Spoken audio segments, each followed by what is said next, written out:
GPT-3 learns to edit text, text-to-image generators achieve new heights, and Google finally introduces their pathway system. Welcome to ML News.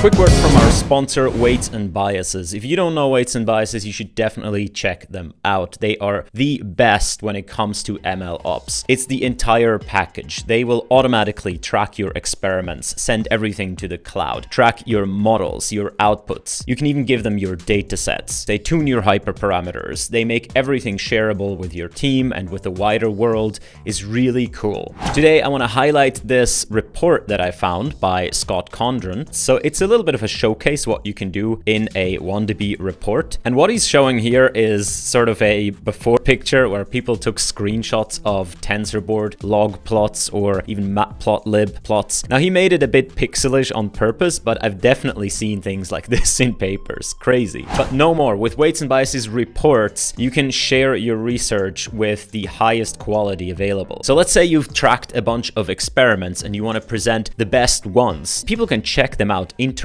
You see right here, I can zoom in, I can click on a run, I can inspect that run in detail, like what were its hyperparameters, how much CPU and RAM did it use, what was the console log output of that run. Everything is observable. But not only that, let's say I want to communicate how different hyperparameters affect the final objective. Well, the best way to do this is a plot like this. This shows me all the runs in different hyperparameter configurations on each of these axes and where they end up in the final loss. Again, this is fully interactive and you as the writer of the report can place it wherever you want. But it's not only about experiments. Reports can also include 1DB tables, and tables are really cool. Tables are like an Excel sheet on steroids. And again, this is fully interactive. I can inspect any cell here, so you can even interactively modify these tables. So I've actually introduced a column in this other person's report that shows me whenever the ground truth label doesn't agree with the model, and I'm able to sort by this and explore wherever the model makes mistakes. This is really neat because it decouples who runs the experiments and the evaluations from who does the analysis on the data. So this is just a small set of features that you can do in reports, and they work especially well within teams or collaborators worldwide. Again, I invite you to check out Weights and Biases. They've been a really great sponsor. Go to 1db.me/Yannick to let them know I sent you. And now let's get into the video. All right, hello everyone. It's Monday and a new episode of ML News. Wide angle camera, really nice. You see more of me. I don't know if that's a good thing. GPT-3 gains new editing capabilities. So if you don't know, GPT-3 is a language model by OpenAI. It's been available through their API. You can go to it, you can ask it to produce text and code. And now they've added a new feature that allows you to actually edit text and code. They have a bunch of demos right here where they write a piece of code and then ask the model to change it in some way. For example, to make the Fibonacci computation use memoization. And then interestingly, to translate it from Python to JavaScript, which is quite impressive. Now, as I said, this doesn't only work for code, it also works for text, and I just thought we'd give it a try. All right, so I'm here in the OpenAI API, and what I can do is I want to go and select the codex edit model. You can see right here you have different modes. There's the complete mode, which gives you the traditional models. There's the insert mode, which gives you the new insert capabilities, and the edit mode, again, with the edit capabilities. All right, so let's come up with a simple function. Cool, so now that I have this, I can instruct the model to do all kinds of things. So here in the instructions, I'll say, make a doc string. This is a doc string. Well, okay, we might have been oversold a little bit. Let's try a bit more. Generate this function's doc string. This function squares its argument. Excellent. Nice. Add parameter information to the doc string. Nice. All right, we're getting somewhere. Add type hints. Look at that. Ah, here, there's a button. Use as input. I'm done. All right, now let's try this. Translate to JavaScript. Boom, docstring's been translated. Function's been translated. Excellent. Yeah, I can definitely see how this is powerful. Let's try another one. Okay, this is a short recursive implementation of a depth-first tree search. Now, it does have some tricky bits. For example, we're using implicit return value of none in Python, and we're never telling it what the type of node is. We just make it have some properties that are implicitly assumed. So let's see if it gets what this is. Generate an accurate docstring.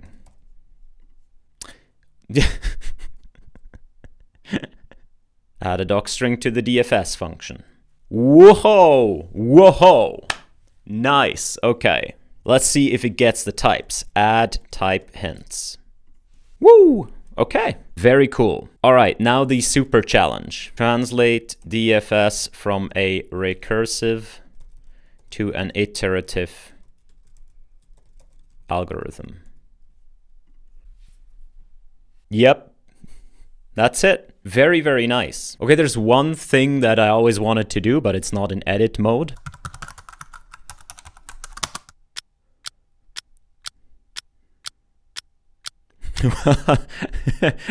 Okay, checks if the program halts. Return not halts, program plus halt. I guess the ancient computer scientists would be happy with that answer. Cool, remember the OpenAI API, after a long time of being closed beta, waiting list, whatnot, is now available for access to everyone. So if you want, you can go play with this stuff. There's a new paper out of Meta called Make a Scene, Scene-Based Text-to-Image Generation with Human Priors. Now, this pushes the state of the art in image generation from text. So here are a bunch of examples. For example, the painting of a blue elephant, or a teddy bear with blue scarves and eyes tilted to its left. Like, these are really accurate and really high quality productions. Now, there is a bit of a difference between something like this and DALL-E or Glide, which is that this takes a number of auxiliary inputs. For example, it can take a segmentation map, which you can see here in the middle of the generated images. It can also take reference images from which it will copy over the visual tokens. So there's more information provided to the model, but in return, you get a lot better quality output. Now, one cool output of this is the illustration of a story that the authors made and put on YouTube. So the story is called The Little Red Boat, and all the images are illustrated by this model. The little red boat woke up near the shore one day. Where are all his friends? He couldn't say. He decided to set sail to the open sea to find out where everyone could be. So the story in itself is pretty neat, and I think it gives a nice outlook on the near future we can expect out of these models. Like, since I've made my music video, we've come such a long way, and that's not too far back. So the progress in this field is absolutely astounding. So finally, the Pathways paper is out. Google has talked about this in a blog post before by Jeff Dean, and we've reported on that. But as of that point, it wasn't really clear what Pathways was. I was more under the impression that it is kind of a new model architecture where Google wants to build like these giant models that have multi-task components and you would only update them sparsely and so on. However, this paper right here describes more of like an infrastructure side of things. Now, I don't know, but given that it's called the same and it is come out of the same company, I'm pretty sure that, you know, this is actually what they meant. Hi, this is Yannick during editing, and Jeff Dean has just posted a tweet that says this paper is about the Pathways system that is designed to support the broader Pathways vision of creating large-scale multitask multimodal models with flexible support, yada, yada, yada. So it appears that even though the paper is called exactly the same as the vision, the two are separate things and one is in service of the other. Back to the video. So what is Pathways? The best way I can describe it is something like MapReduce for machine learning. So imagine you have all these data centers and you have all these accelerators around, and some are connected with super fast InfiniBand and some are connected with a network latency. What Pathways allows you to do is to super efficiently distribute your computation across any number of devices and in a heterogeneous way. So while we've become pretty good at something like single instruction multiple data computation, where we simply distribute data to different accelerators and then run the exact same thing on all of them until we synchronize them again. Heterogeneous computation is a little bit more tricky. So if I want something to happen on one part of the data, but then something else on a different part, like that's a problem, especially if the things take different amounts of time, then one is idling and so on. Pathways is essentially a very, very smart compiler and scheduler to distribute computation across whatever. Now, I'm not knowledgeable enough in hardware and the interconnect between how you trace your functions in your ML programs, how the XLA compiler then figures out how long everything takes, and then asynchronously schedules everything in parallel to absolutely optimize your throughput. But this is essentially what's happening right here. I invite you to read the Pathways paper because it is very detailed and gives you good overview over what's to come in the future. Now, presumably Google is going to deploy these things in their own data centers, which either means that you can expect faster ML workflows on GCP, maybe the prices will come down, or maybe they'll just make more profit. Anything could happen. DouBlind is a social peer review platform. This is a website where anyone can go and review any paper. So this is an open platform. You can make an account, you can search for a paper, you can see what reviews already exist, and you can post your own reviews. And this can happen in a personalized or in an anonymous fashion. Now, they've already indexed, as far as I can see, most of the machine learning papers, but most of them obviously don't have any reviews yet. So I've searched for myself right here, and I agree with the 0 out of 5-star rating, although I think they should have like 1. Like 1 is generous. But there you see the problems with these types of platforms. Now, while I definitely agree that something like this would be super valuable, with all the problems that come along, you know, anyone can come here and post a review and have bad intentions and smear other people's work and blah, blah, blah. But with all of that, I still think it's a valuable addition. However, this only works if really the whole community decides to make this the hub of things. And I just don't see that happening in the near future anytime soon. Wait, that's a tautology. The near future anytime soon. Like, that's the same.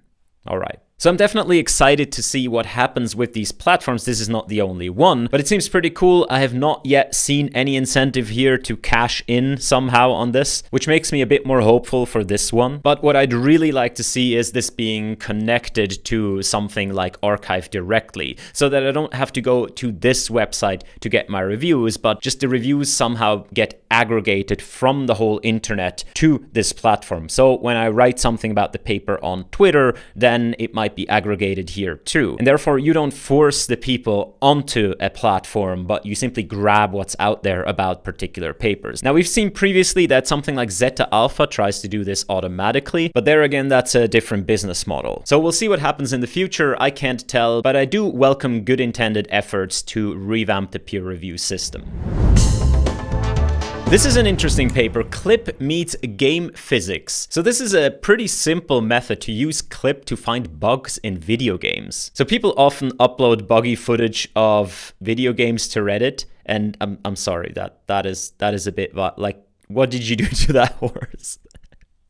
So video game developers might want to structurally search through all of these videos that are played and uploaded from people who find these types of bugs. And this is exactly what this paper does. So they take all of these videos, they index them using Clip, and then you're able to search for them. For example, if you search for a person flying in the air in the Grand Theft Auto 5 database, you'll get all kinds of buggy clips of things that maybe should or maybe shouldn't be happening. Now, this is a great help probably to game developers, but it does have a downside. Namely, you can only search for the bugs that you know exist. So this was actually a legitimate person flying in the air.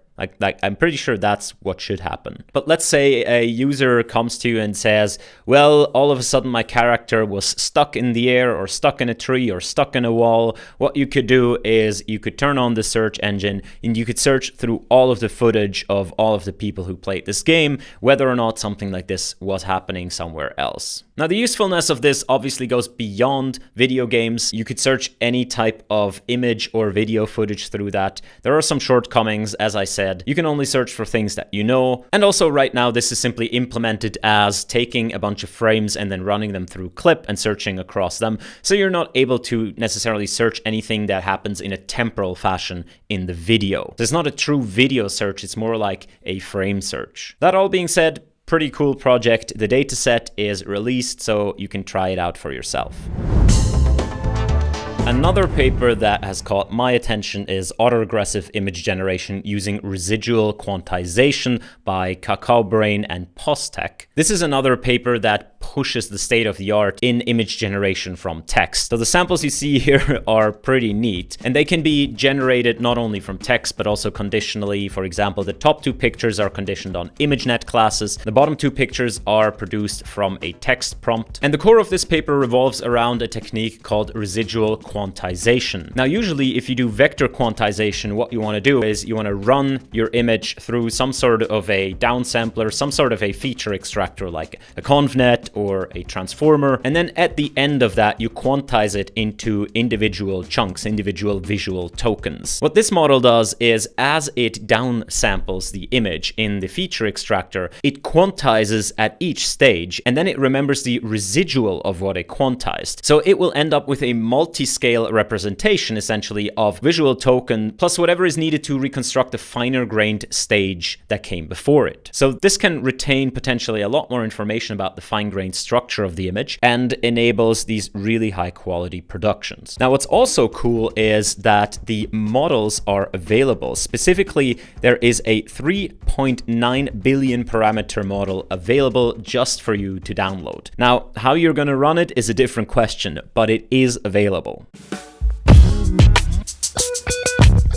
All right, let's get into some helpful things for this week. Stumpy is a powerful and scalable library for time series data mining. FastTreeShap is a package that provides algorithm for explainability in tree-based algorithms, meaning random forest, XGBoost, LightGBM, and so on. Yes, there exists something else than deep learning. Imagine that. JAX-Ton is a collection of 100 JAX exercises. If you've ever wanted to learn JAX, this might be the place. NovGrid is a variant of MiniGrid, which allows you to change underlying world dynamics. For example, right here, the fact that the yellow key opens the door is exchanged at test time with the fact that the blue key opens the door. The challenge for the agents is obviously to adjust to these new facts at inference time, which is really hard if you've never trained on them. ISAC-Gym is a part of NVIDIA's Omniverse project. This is an engine to run physics simulations for the purposes of things like reinforcement learning, population-based learning, and so on. The main focus here is scale. You can run thousands of these experiments in parallel if you have an NVIDIA GPU. But still, for